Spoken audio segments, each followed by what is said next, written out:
Приветствуем на нашем канале, где владельцы делятся самым сокровенным, реальным опытом. Сегодня откровенный разбор Geely Atlas Pro от человека, который прошел путь от выбора с бюджетом в 2 миллиона до первой ржавчины на хроме. Готовы услышать, почему он все равно рекомендует эту машину, несмотря на скрипы, сверчков и ледяную ногу от печки? Привет всем, кто зашел почитать мою писанину. Начну с того, как я дошел до Geely. Я ездил на Subaru XV. С машиной все было хорошо, но она наскучила. Появилась возможность добавить денег и купить что-нибудь более современное. Прежний салон был просто унылым. В моих желаниях были подержанные Cadillac XT5, Mercedes GLC, Land Rover Evoque и Lexus NX. Я также хотел обойтись без кредита, поэтому бюджет составлял 2 миллиона рублей с учетом продажи моего автомобиля. Исходя из этого бюджета, Cadillac и Mercedes отпали сразу. Rover и Lexus я мог взять 14 или 15 года выпуска. Разум говорил, что нужно брать Lexus, но я посмотрел машину, и она абсолютно ничем меня не зацепила. Мне лишь было интересно попробовать, что это за машина. А то не позвонишь ни одному владельцу, все как один кричат, что это Lexus, он не ломается. Приехал же смотреть такую же пробежную машину с приобретенными косячками, как и другие.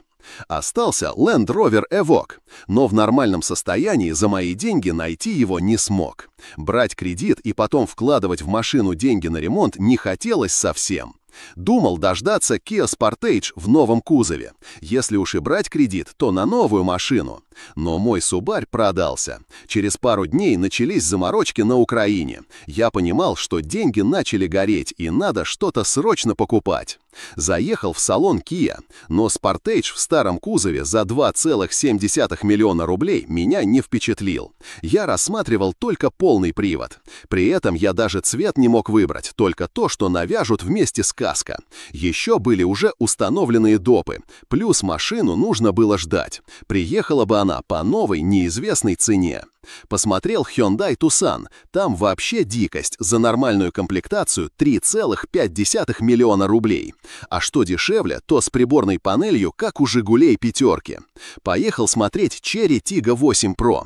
Машина понравилась. Она еще не получила никаких превосходных отзывов, но у нее 8 мест и только передний привод. Tiggo 7 Pro тоже только передний привод. Что интересно, на тест-драйвовской машине руль стоит криво, а колеса у машины прямо. Как-то отторгает это. Короче, Geely Atlas Pro понравилось. Комплектация предмаксимальная, без панорамной крыши. Полный привод, современный салон с монитором вместо аналоговых приборов. Большая мультимедиа. Всякие джойстики, контурная подсветка и прочая лабуда. Всего этого нет у Ровера, не говоря о Lexus, где даже сиденье без электропривода. Даже цвет нашелся, как я хотел. Гарантия 5 лет тоже подкупила. Он обошелся мне в 2,3 миллиона рублей с уже установленными допами.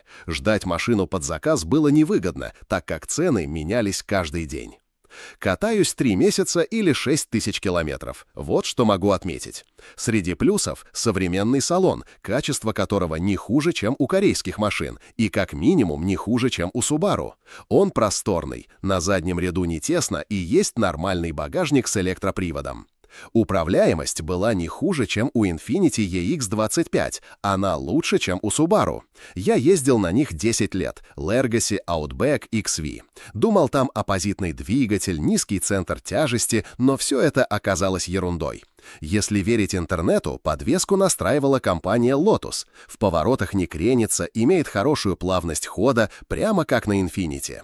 Но вот интересно, при проезде крутых лежачих полицейских иногда похрустывает пластик в салоне, видимо, как-то перекашивает кузов. Светодиодные фары дают хороший свет. Электронные примочки, удержание в полосе, подруливание, активный круиз-контроль, круговой обзор, подсказывает ограничение скорости и прочее. Тормоза хорошие. Роботизированная коробка передач.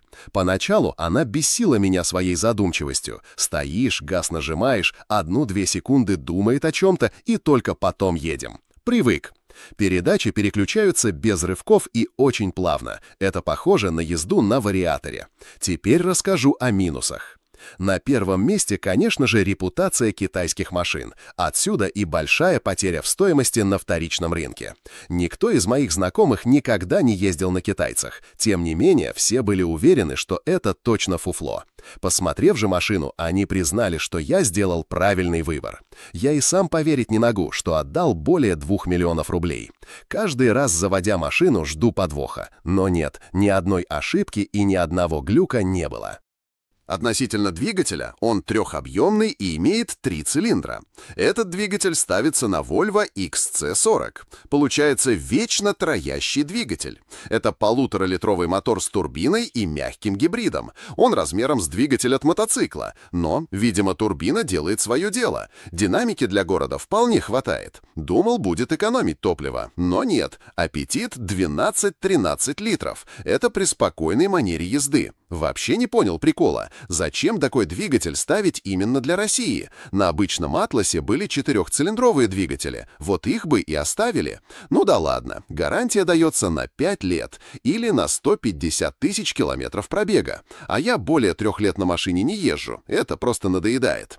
Пластик в салоне почему-то не отмывается. Простая грязь въедается. Она не оттирается без использования химии. Мыл кузов на самомойке, не смыл химию с порога. Так и остались подтеки. Теперь они не отмываются. Для меня это удивительно. При скорости выше 140 км в час и боковом ветре слышны завихрения или задувание ветра в салоне. Не знаю, может, ветровики на окнах это исправляют, но у меня их нет. Отсутствует навигация. Как это возможно? Машина умеет сама подруливать и останавливаться, но нет навигатора. В китайском телефоне за 5000 рублей он есть. Но пусть бы стоила машина на 5000 дороже. Как же без нее? Конечно, можно подключить телефон, можно вывести изображение на экран, но выглядит это очень убого. Это нечто совершенно нейтральное.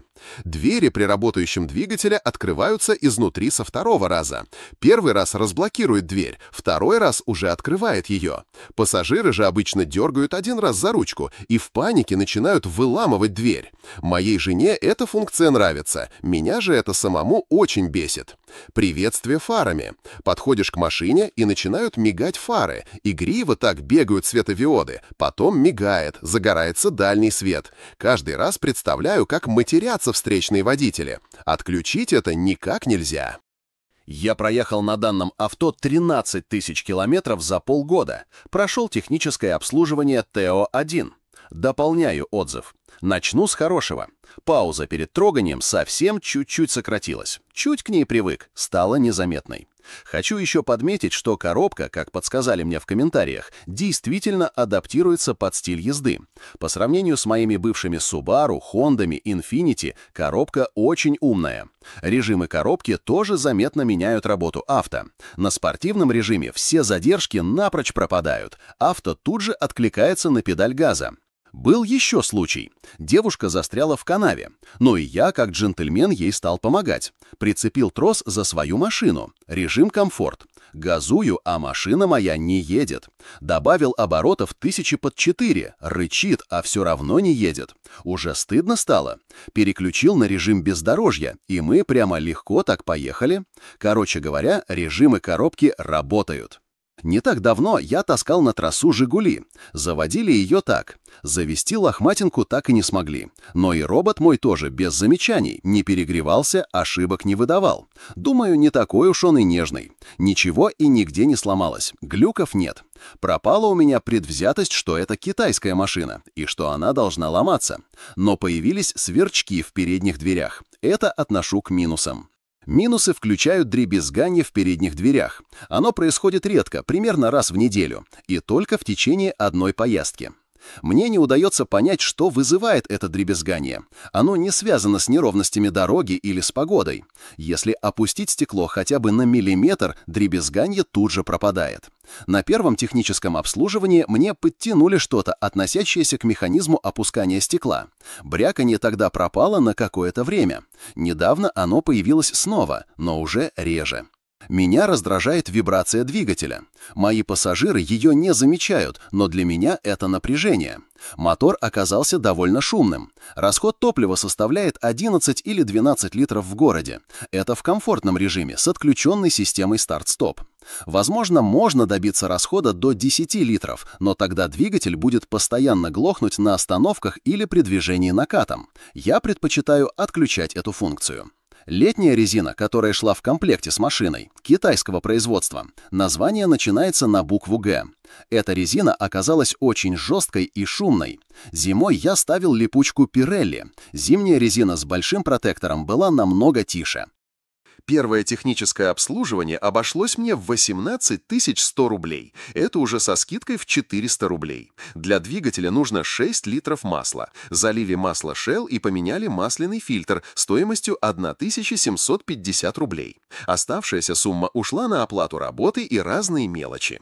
Проверили ходовую часть, двигатель и даже кузов. Меня удивило, что воздушный и салонный фильтры не заменили, а просто продули. Они объяснили это тем, что на таком пробеге фильтры не загрязняются. Новые теперь стоят очень дорого, поэтому делают именно так. Ради интереса я позвонил в Toyota Center. Там первое техническое обслуживание для RAV4 стоит 21 тысячу рублей. Однако они меняют воздушный и салонный фильтры. В марте я проходил нулевое техническое обслуживание. Оно выполняется по желанию и стоило 8 тысяч рублей за те же работы.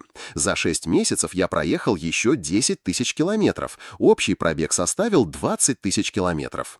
Настало время второго технического обслуживания. Оно обошлось мне в 21 700 рублей со скидкой, и мне не пришлось проходить развал схождения.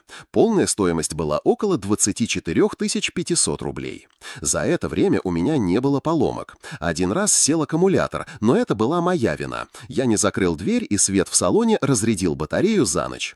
Мои поездки обычно короткие. Еще заметил, что в мороз при перепаде температуры на улице запотевают фары. Это касается и передних, и задних фар. Но это быстро и бесследно проходит. В сервисе мне сказали, что в фарах есть специальные вентиляционные отверстия. Салон машины тоже выглядит как новый. Исключение составляют молдинги на ручках между передними сиденьями. Они сделаны под алюминий, возможно, это и есть алюминий, так как они всегда холоднее пластмассовых частей салона. Я и мои пассажиры постоянно ударяем об них защелкой от ремня безопасности. При этом я пристегиваюсь редко, в основном это происходит, когда вижу сотрудников дорожно-патрульной службы. Если бы я пристегивался постоянно, эти молдинги были бы уже все исцарапаны. Эта машина подарила мне новые ощущения. Печка дует в ноги только под правую ногу. В итоге правой ноге тепло, а левая замерзает. Обычно у меня ногам было одинаково тепло или одинаково холодно. Про третье техническое обслуживание сказать особо нечего. Я отъездил без половок. Стоило оно 20 с небольшим тысяч рублей.